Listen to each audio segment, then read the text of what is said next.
Sitting at the end of Hollywood Studios' Sunset Boulevard is one of the most iconic rides in modern Disney, the Twilight Zone Tower of Terror. Originally built as part of a much-needed expansion to the massively popular Disney-MGM Studios, Disney's first drop tower, a new high-budget thrill ride for the park, taking guests on a supernatural journey through an abandoned hotel on the dark side of Hollywood.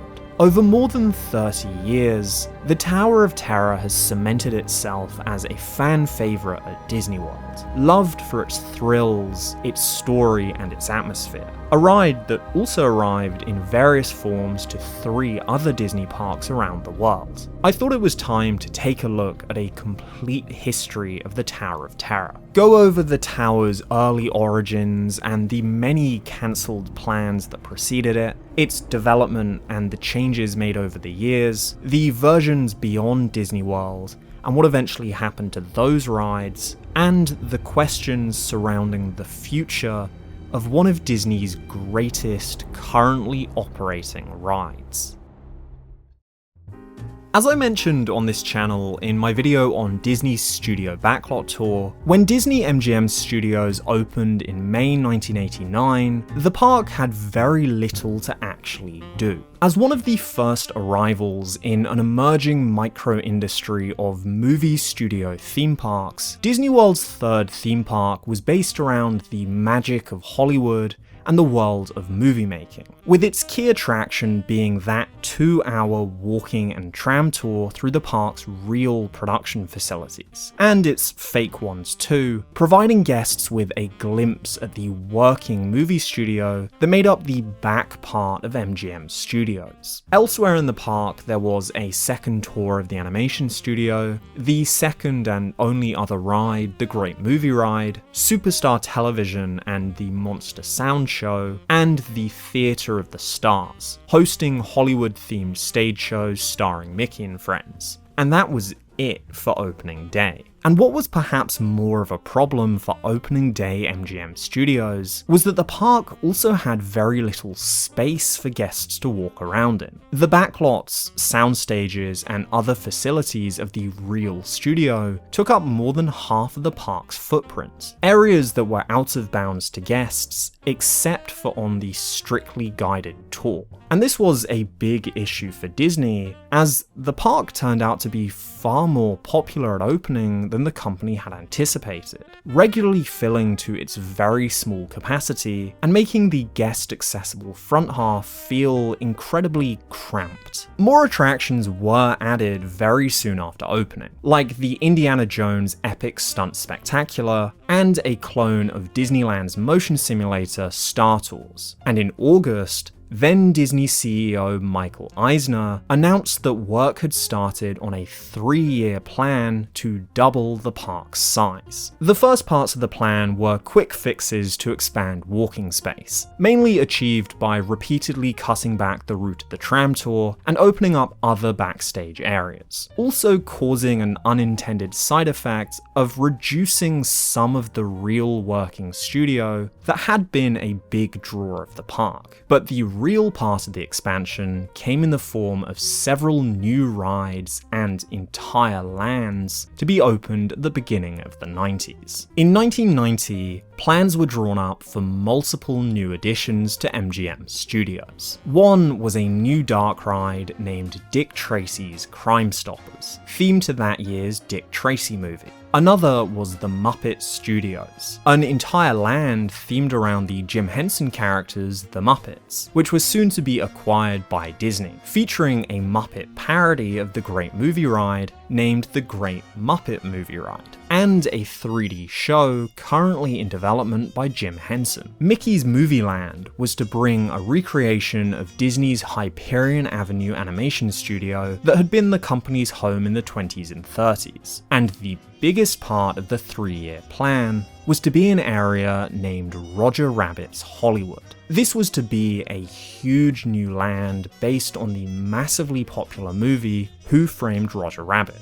something that already featured heavily at the park. A location to house 4 new rides, a roller coaster, a motion simulator, and 2 dark rides. The grand entranceway of MGM Studios was Hollywood Boulevard, a romanticized interpretation of the real-life street. And so, Roger Rabbit's Hollywood would be situated on a cartoonified version of Hollywood's second most famous street, Sunset Boulevard, with characters and vehicles from the film placed throughout. Unfortunately, as spectacular as they were, none of the plans for the second phase of Disney-MGM Studios would ever come to fruition, for a number of reasons. The Dick Tracy movie was not as successful as Disney had hoped it would be, casting doubt on whether the theme park attraction would be popular too. Mickey's Movie Land is not all that well documented, but it was an incredibly similar concept to a lot of what already existed at the animation tour. Jim Henson tragically passed away in 1990, and his family cancelled the multi-million-dollar sale of The Muppets. The park would open a stage show featuring the characters that year, and in 1991, the planned 3D show would open in the area that was supposed to be Muppet Studios, named Muppet Vision 3D. But the rest of the land was never fully realised. And as for Roger Rabbit's Hollywood, it faced its own rights issues, as part of the rights to Who Framed Roger Rabbit lay with Steven Spielberg, who, by 1990, was deeply involved with another movie studio theme park in Central Florida and Disney's biggest competitor, Universal Studios. And so the land was never built. But the idea of building Sunset Boulevard still interested Imagineers. And so, with MGM Studios still in desperate need for some form of expansion, they decided they would build the street without Roger Rabbit. All they needed was something to put in its place. In late 1989, Disney Imagineers had met several times with actor and film director Mel Brooks to discuss early plans for a different attraction for the park based on his movie Young Frankenstein, that would take guests on a tour of the castle from the movie, following a similar comedy horror style. At the same time, another very early concept was being developed for a hotel that would sit at the front entrance, in a 1930s Art Deco design. Eventually, the idea of putting a hotel right on the edge of MGM Studios was scrapped, but these two ideas were combined to create a new ride named the Hollywood Horror Hotel. It seems that Imagineers got a bit too carried away with the Hollywood Hotel theme to really care about Young Frankenstein anymore, as Mel Brooks eventually left the project and Disney committed wholeheartedly to the idea of a ride themed to a creepy Hollywood hotel sitting at the end of Sunset Boulevard. The Hollywood Horror Hotel would also be swept up in Michael Eisner's quest in the 1990s to appeal to teens and young people by introducing more thrilling attractions to Disney World.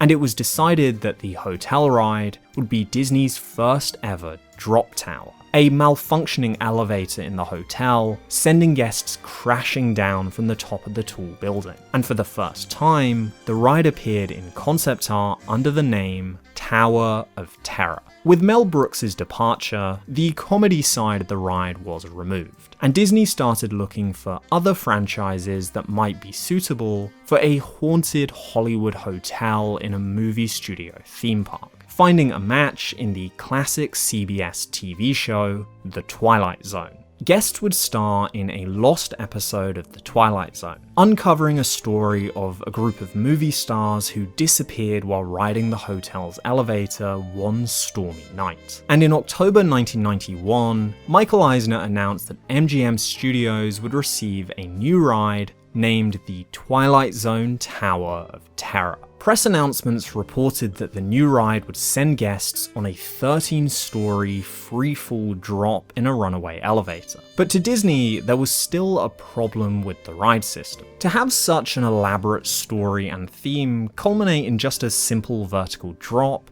seemed like a waste of the tower's potential. Instead, to make the ride worthy of its position as the key piece of the new Sunset Boulevard expansion, it was suggested that the ride vehicle should escape from the elevator shaft and move horizontally through a scene depicting transportation into the fifth dimension, the liminal world the missing hotel guests get sent to. To make this possible, the ride vehicles were designed as AGVs, or autonomous guided vehicles, large people-carrying versions of a system frequently used in warehouses. The ride vehicles were trackless, and used a combination of markings on the floor and pre-programmed movements to independently cross the show building. The AGV could then drive into a separately designed elevator car, where it would lock into place for the main drop tower part of the ride. With the ride system planned out, ground was broken on the Twilight Zone Tower of Terror and the rest of Sunset Boulevard in 1992. The Theatre of the Stars was demolished to make way for the new street, splitting off diagonally from Hollywood Boulevard. Construction of the ride took a little over 2 years, at a cost of around $140 million,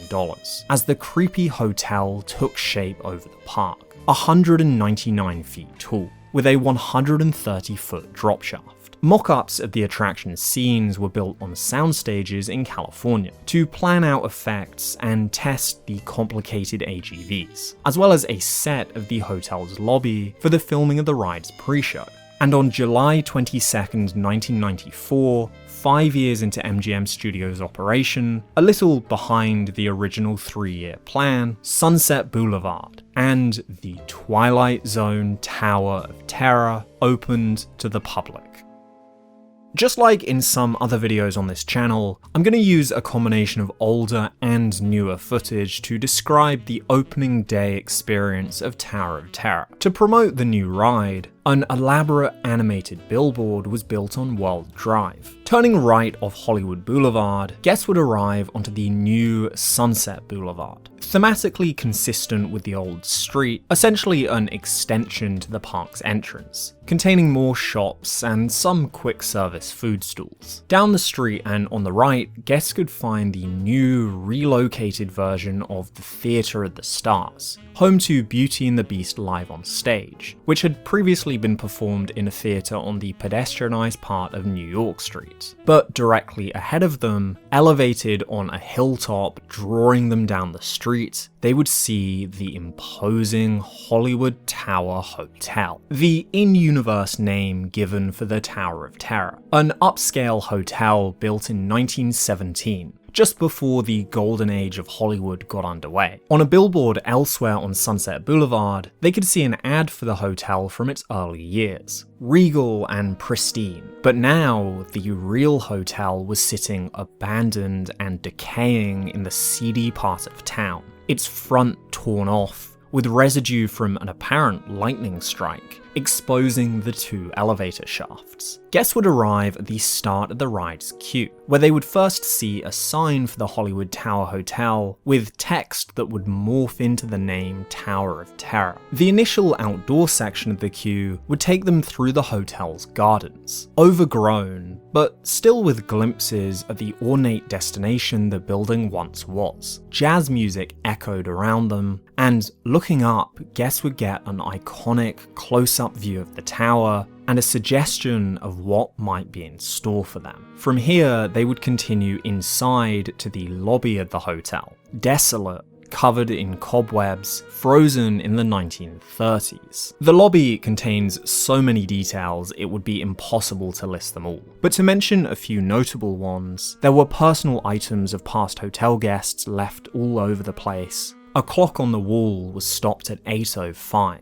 and passing behind the front desk, guests would see that the main elevator to the rest of the hotel was out of order, its doors damaged as if an accident had occurred. They would then be ushered into one of 2 identical pre-show rooms by cast members dressed as hotel bellhops. Here was the hotel's library, containing more details, some references to the Twilight Zone TV show, like a book named To Serve Man, or a broken pair of reading glasses referencing the episode Time Enough at Last. After they had settled in, an old TV set would play the introduction from the lost episode of The Twilight Zone guests were about to star in, and the show's narrator, Rod Serling, would set the scene. On Halloween night in 1939, a group of 5 people, a movie star couple, their daughter, the daughter's nanny, and a hotel bellhop, boarded the hotel elevator. But as they ascended upwards, the hotel was struck by lightning, causing the elevator shaft to disappear and transporting the passengers into the 5th dimension, where they're thought to remain to this day. Rod Serling would then appear on screen and invite the guests to board the hotel's maintenance service elevator, to follow in the footsteps of the missing passengers, travelling directly to the Twilight Zone. The appearance of Rod Serling in the pre-show was quite remarkable, as he had actually passed away in 1975.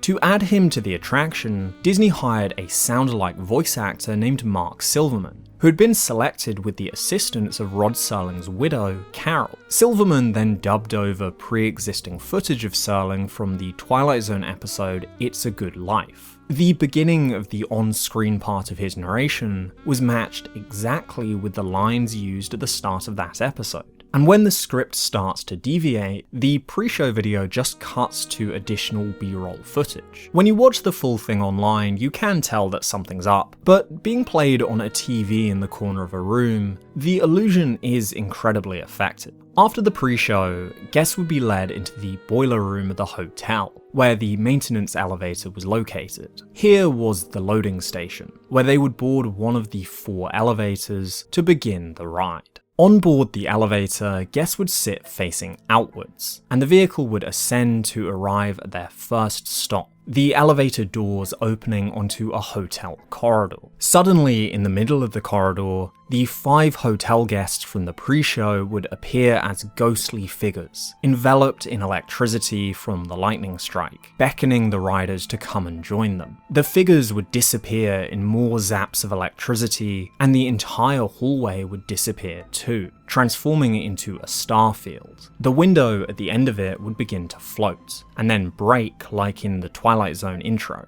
The elevator doors would close, and guests would ascend to the next floor, where they would arrive in the 5th dimension. Here, the ride would show off its surprise feature, the elevator car moving forward out of the shaft and into the scene. Now as the free-moving AGV, the elevator car would pass abstract imagery, also reminiscent of the TV show's intro, depicting the bizarre dimension guests had found themselves in. Most notably in this scene, they would pass an eyeball, within which they could see an image of themselves spinning through the dimension. A photo of their actual ride vehicle secretly taken during the corridor scene. More bolts of electricity would surround them as they came to the end of the 5th dimension and entered a separate elevator shaft, locking into another ride vehicle and ascending in the dark up to the top of the tower. The doors would open once again, this time revealing a view outside the ride over the entire park, but only for a few seconds, as before guests had a chance to take in the view, the ride vehicle would drop, sending them hurtling down 13 stories. Not a freefall drop like the original press announcement had said, but a powered drop.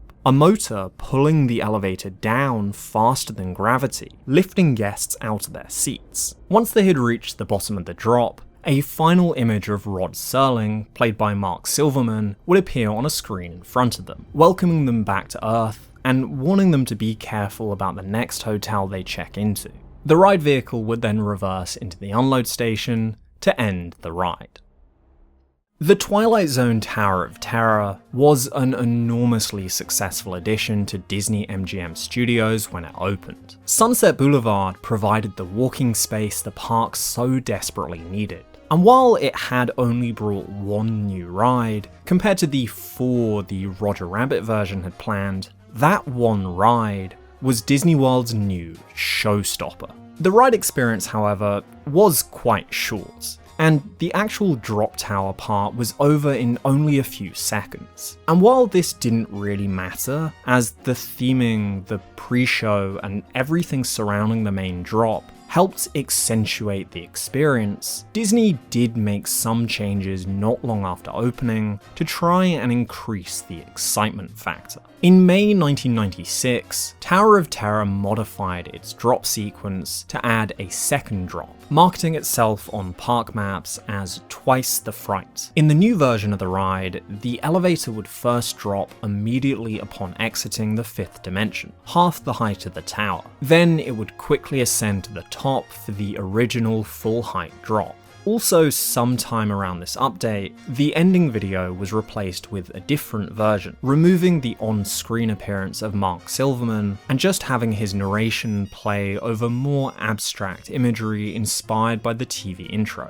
In 1997, the story of the Tower of Terror was made into a TV movie, starring Steve Guttenberg and Kirsten Dunst, the first time a Disney theme park attraction was made into a movie. The movie was shot partly on sound stages in Hollywood, just like the original pre-show, but partly using the real attraction in Orlando, one of the last live-action movies to be shot at Disney-MGM Studios, whose production capabilities had been fading with every new theme park attraction the park added. The movie was pretty unremarkable, but it did expand on some of the ride's backstory, providing names for the 5 people that went missing, and modifying their disappearance to be the result of a curse placed on them by the child's older sister. It also told the Tower of Terror story without any reference to the Twilight Zone, potentially setting things up in case Disney ever lost the CBS license. In October 1998, a new attraction was brought to MGM Studios with the opening of Fantasmic,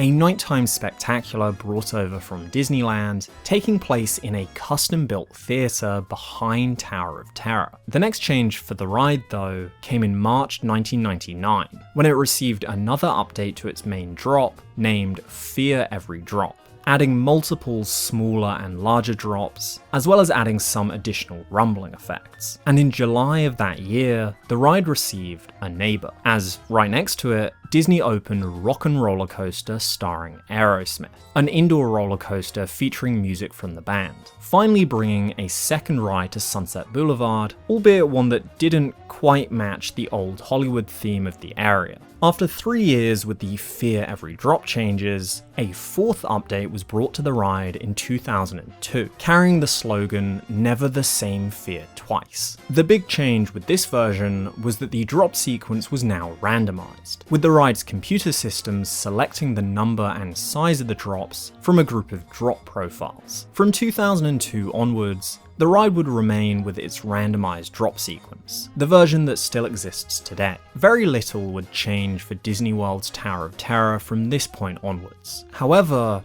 not long after, the Twilight Zone Tower of Terror would find itself expanding beyond MGM Studios.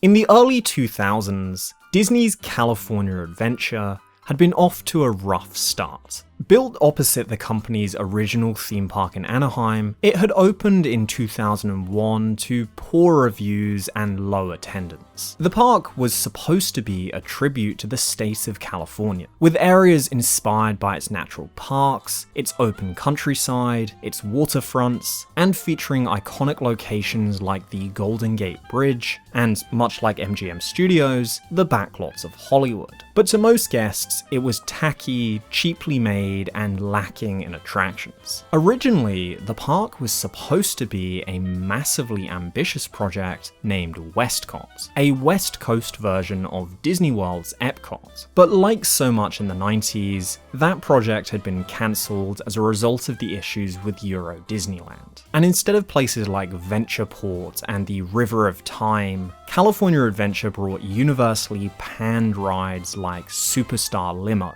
and Superstar Limo. By 2003, Disney were looking for ways to fix the disappointing California Adventure. The success at MGM Studios of Tower of Terror and the Hollywood connection of both parks made it the perfect fit for an expansion in Anaheim. And so on May 5th, 2004, a second version of the ride opened at California Adventure. The new building looked quite different from the one in Florida. The original Mediterranean-inspired architecture was swapped out for a style called Pueblo Deco, a style popular in Southern California during the 1920s. The justification often used for this is that where Whereas the original tower was said to have been built in 1917, just before the golden age of Hollywood began, California Adventure's Hollywood picture backlot was supposed to be loosely set during the golden age in the late 20s and early 30s, and so the new style was more appropriate for the time. And this West Coast tower was given a construction year of 1929. However,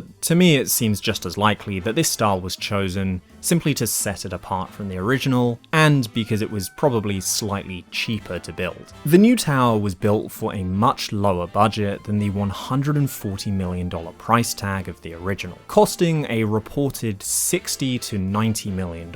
The tower was also smaller, shrinking from 199 feet to 183. It did now have a third elevator shaft and a 2-floor boiler room to help increase its efficiency, but the fifth dimension scene was completely cut from the new version, eliminating the need for the complicated AGVs. Guests visiting the new Tower of Terror in California would go through a similar lobby and library pre-show as in Florida, arriving in their maintenance elevator through the now 2-floored boiler room. But on the ride itself, they would first see a brand new scene making up for the lack of the fifth dimension, where the elevator doors would open onto a large mirror showing their reflections, which would then distort and turn into ghostly figures surrounded by bolts of electricity. This would be followed by the standard corridor scene, with one slight update: the appearance of the breaking window at the end of the corridor, now replaced by an elevator showing the 5 missing hotel guests. A multi-drop sequence would then play out,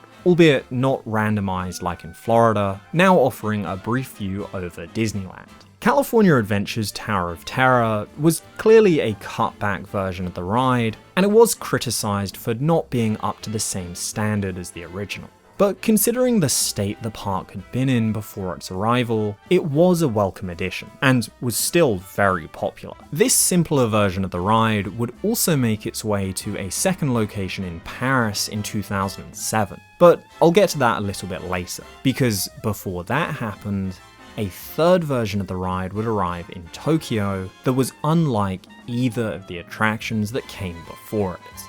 In 2006, the Tower of Terror made its way to the second theme park at Tokyo Disneyland, Tokyo DisneySea. This park had also opened in 2001, but with an ocean and maritime theme, each of its lands representing a fantastical or realistic harbour or oceanfront area, like the Mediterranean, the Arabian coast, and a Jules Verne-inspired mysterious island. What Tokyo DisneySea didn't have, though, was anywhere with a Hollywood theme. The closest thing it had was a land named the American Waterfront, themed to the northeastern United States in New York and New England in the late 19th and early 20th century. So in order to make the Tower of Terror fit into the park, and to avoid paying license fees to CBS, the ride was put into this land with a completely new design and story. Japanese guests wouldn't arrive at the Hollywood Tower Hotel, but at Hotel Hightower, a regal hotel with Moorish Revival architecture, also partly inspired by New York City brownstones, appropriate for the late American Gilded Age. Here they would attend a tour of the hotel, which had previously been closed since the year 1900, following the disappearance of its owner, Harrison Hightower III. Hightower was an explorer who had collected many artifacts throughout his years of traveling the world, most of them stolen. Supposedly, on New Year's Eve 1899, Hightower was cursed by an idol he had stolen on an expedition to Africa, and when he ascended the hotel's elevator, it came crashing to the ground with him inside, much like the characters from the Twilight Zone version of the ride, causing his disappearance. Entering the lobby, guests would see the destroyed elevator in a similar state to the ones back in America, Then they would enter the pre-show room, where a cast member would provide some backstory on Harrison Hightower's exploits before playing a gramophone recording of his last known interview. In the room, the idol was sat on a pedestal next to a stained glass window depicting Hightower. Partway through the interview, the stained glass window would come to life, and Hightower would speak to guests, warning them that the curse was real. At the end of the pre-show, the lights would go out in the room, just like in the previous versions of the ride, and the idol would disappear from its pedestal. Guests would then enter a storage room, home to many of the stolen artifacts, the equivalent of the boiler room, eventually boarding their elevator. The ride system was the same as in California, 3 elevator shafts and no fifth dimension scene, with an equivalent corridor and mirror scene preceding the main drop. The elevator doors would first open onto the corridor scene, where at the end they would see Harrison Hightower. The effects were very similar to the Twilight Zone version, but this time depicting Harrison Hightower being zapped by the idol and disappearing down an elevator shaft. Also in this version of the ride, the electricity was green instead of blue, to emphasize the curse part of the story. In the mirror scene, the idol appears again, and the effect plays similarly to in California, just again with green lightning cursing the guests, finally culminating in the main drop sequence looking out over Tokyo DisneySea. I've explained the experience of the Japanese version of the ride very briefly, as the purpose of this video is supposed to be more of a look at the whole of the Tower of Terror, but the Tokyo DisneySea version was spectacular. While its main ride experience was pretty much the same as the budget-cut California one, the pre-show, queue, and general design of the ride building was incredibly detailed and very well executed. This version of the ride was also the most expensive version ever built, something that showed in the sheer scale of its theming. The following year, the final version of the tower was built, that version in Paris I mentioned earlier. Unfortunately, this wouldn't be anywhere near as spectacular as the one in Tokyo. On December 22nd, 2007, Walt Disney Studios opened its own Twilight Zone Tower of Terror. Just like California Adventure, Disneyland Paris' second park had suffered from massive budget cuts and subsequently a very poor reception when it first opened. And in much the same way, the 2007 edition of the tower was an attempt to increase its attendance and fix some of its early problems. Actually, the California plans had been meant for Paris originally, but had been diverted when it was felt that California Adventure was more in need of an attendance boost. The ride was almost an exact clone, the same height and with the same ride experience, but with some very subtle differences on the facade. The Paris version was also built predominantly from concrete rather than steel, due to differences in building codes in France. The original Tower of Terror in Florida continued operation through the late 2000s and early 2010s, not receiving any notable updates after its 2002 changes. In 2008, Disney-MGM Studios changed its name to Disney's Hollywood Studios, after ending its licensing agreement with film company MGM. In 2015, the Sorcerer's Hat, which had been the controversial icon and centerpiece of the park since 2001, was demolished. And a year later, the park's original icon, the Eiffel Tower, went with it, as much of the park's original movie studio theme disappeared. As a result of the two demolitions, the Tower of Terror became a de facto icon for the park from this point onwards, sometimes alongside the Chinese Theatre, both of those buildings home to the two most recognizable attractions at Hollywood Studios. In 2017, the Great Movie Ride, which had operated inside the Chinese Theatre since 1989, closed, leaving the Tower of Terror as the primary symbol of the park. Now one of the park's oldest attractions. But given that it was still very popular, it was hoped that it was safe from closure. However, also that year, a major change over in California would threaten the longevity of the attraction.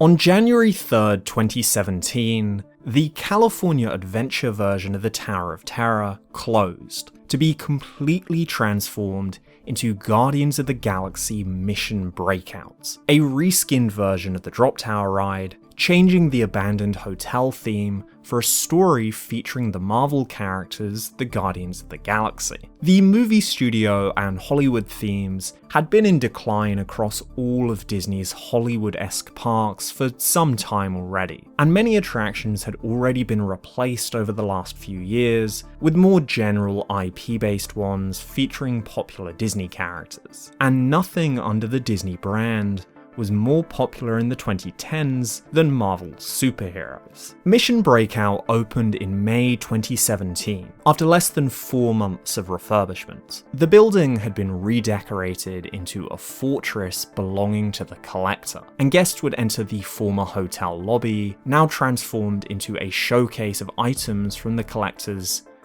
collection. Mostly artifacts related to different parts of the Marvel universe, but also some references to past Disney attractions, like Figment from Journey into Imagination. Guests were visiting to see the Collector's latest acquisition, the Guardians of the Galaxy, who were trapped deeper in the facility. The library pre-show room had become the Collector's office, where a similar introductory video would play in the corner from the Collector, but would be interrupted by an animatronic of Rocket Raccoon, who would enlist the guests in helping the rest of the Guardians escape. The ride system remained unchanged, although the number and order of the drops were redone. At the beginning, guests would see a silhouette of Rocket Raccoon hijacking the elevator, now referred to as a gantry lift, and it would shoot upwards much quicker than before. The order of the scenes were also reworked, and the elevator would first arrive at the corridor, which was now the building's generator room, covered in wires and flashing lights. Rocket would blow up the room and shut down the building's security systems to free his friends. The mirror scene was now a video screen, showing a number of different scenes of the Guardians now freed from their cages. The ride had 6 different versions, each with their own song, and the scenes guests saw in this room would depend on which version of the ride they got.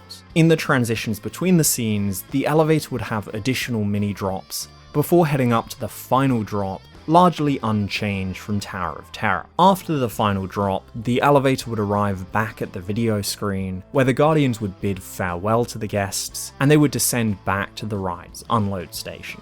The new ride had turned the creepy trip through the abandoned hotel into an energetic escape from a sci-fi fortress. Even the way the ride now moved between floors emulated the party atmosphere of the new theme. Fans were split on whether Mission Breakout was a good change for California Adventure. The loss of something that had become as iconic as the Tower of Terror for a Marvel IP integration, particularly moving from that haunting atmosphere to one that was very in your face, was criticized heavily, as was the use of the video screen. But as far as re-themes go, Mission Breakout was really well done. It still featured an incredibly detailed queue with loads of references to spot. The pre-show with its new animatronic was actually a step up from the simple video of the Tower of Terror, and the ride experience had a lot more going on. Plus, this was the lesser version of the Tower of Terror anyway, one that even had a clone in Paris that was still operational. The main concern with the retheme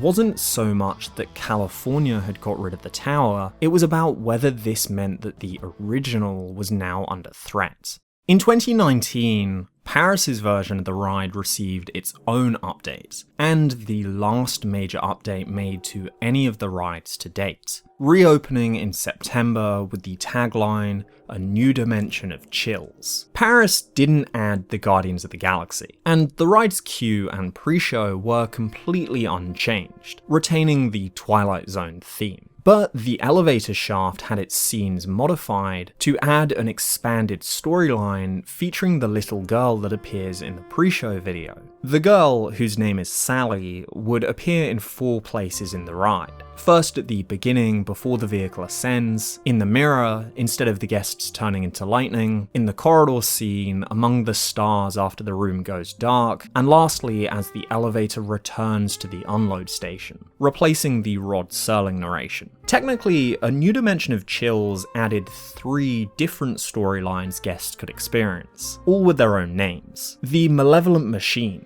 where the elevator itself is evil, trying to trap guests. The shaft creatures, where the elevator shaft is inhabited by unseen creatures who attack based on how loudly guests scream. And the fifth dimension, where Sally is attempting to stop guests from being trapped in the fifth dimension. The last one, a weird quirk of the French Tower, as the Twilight Zone's name in French is the fourth dimension, but so much of the central story of the ride is about the fifth dimension. These randomized storylines seemed like a cool idea to expand the lore of the tower and provide more re-rideability. But in reality, the differences between the three versions were absolutely minimal, only really changing Sally's voice lines, and changing the order of the effects in the corridor scene. In the Malevolent Machines, the corridor turns into the starfield like normal, but in the shaft creatures, the starfield becomes a corridor, and in the fifth dimension, guests only see the starfield. Other than that, the drop profiles were changed to include more transitional drops between scenes, and additional lighting effects were added. If you want to see a more detailed breakdown of the changes made to Paris's tower in 2019, I highly recommend this video from my friend Mike from the Party, which I'll link in the description. In the 2020s, the Twilight Zone Tower of Terror has continued operation in Florida and Paris, as has the non-Twilight Zone version in Tokyo and Mission Breakout in California. But questions are frequently asked about how much longer the Twilight Zone versions are going to last. The Twilight Zone TV show did have a modern remake that ran for 2 seasons from 2019 to 2020, but it's a show that has mostly fallen out of the public consciousness. In fact, the most well-known Twilight Zone thing nowadays is the ride. The era of the show that the ride references was already old when it opened, but it's especially dated now. And nobody's watching reruns of it on TV like they might have done in 1994. That, coupled with the fact that it is a third-party IP Disney has to pay a license for, it's often speculated when the company will just decide to give up on it. The story of the ride has been set up in a way that if Disney does lose the rights to the Twilight Zone, I think it's realistic they could continue on with minimal changes. The TV movie in 1997 seemed like an attempt to set this sort of thing up, so I don't think the threat of the license is as big as some might suggest. Still though, Disney's tendency to replace long-standing attractions with ones featuring a more marketable IP does still put the ride at a bit of a risk of sudden change. I think if anything's going to change, it's probably more likely that the Walt Disney Studios version will change first. That park renamed itself to Disney Adventure World in 2026, which we can only assume was to get away from the pesky YouTuber that labeled it Disney's worst park, opening a massive Frozen-themed expansion in an effort to move the park well beyond its old movie studio roots. Before that, they also opened a Marvel-themed area named Avengers Campus, right next to the Tower of Terror, making the ride so well set up for a clone of Mission Breakout, it's honestly surprising to me that it hasn't happened already. The Twilight Zone version there is likely just hanging on as a result of budget cuts, as the Adventure World expansion was pretty scaled back from what was originally planned. Rumours fly about constantly about imminent changes to the original tower in Hollywood studios. I think mostly born out of fear from fans who love it so much, particularly now that its neighbour Rock and Roller Coaster had its also licensed Aerosmith theme switched out for the Muppets in 2026. And in 2022, that animated billboard on World Drive was also demolished. But as much as the Twilight Zone does seem odd now at the park, I like to believe that the ride isn't going anywhere anytime soon. Even with the additions of Star Wars Galaxy's Edge, Toy Story Land, and Mickey and Minnie's Runaway Railway, the Tower of Terror is still one of Hollywood Studios' most popular rides. Aside from the license, there isn't much of a reason for Disney to make a change. I don't know, maybe the upcoming D23 will make this video age terribly, but I think the haunted hotel theme will stick around for a lot longer, even if the Twilight Zone ends up disappearing. More than 30 years on from its opening, I think the ride in Disney World is still one of the resort's best attractions. The combination of being an exciting thrill ride and having a really well executed theme is something that I always love. I mentioned in my confrontation video that one of the things I love about the theming of rides and ride queues is when they suggest a wider world beyond the confines of the show building. Something that admittedly is maybe a messy way of describing it, but I love the hotel lobby for this reason. It really does feel like the lobby of an abandoned hotel, as if the main elevator was working, you could visit all the floors in the rest of the building. Which versions of the Tower of Terror have you experienced, and what are your thoughts about the ride and your feelings about what might happen to it in the future? Let me know in the comments. This video is almost certainly going to come out much later than I originally wanted it to, because as you can see, this is a much bigger topic than usual, but I hope you enjoyed this look at the history of the Tower of Terror. A thank you as always to my members on Patreon for supporting the channel. If you want to join the Patreon to get access to exclusive bonus videos, then you can find out more at the link in the description. Other than that, if you're not already, please consider hitting subscribe, as there are always more videos on theme parks coming in the future, and as always, I'll see you next time.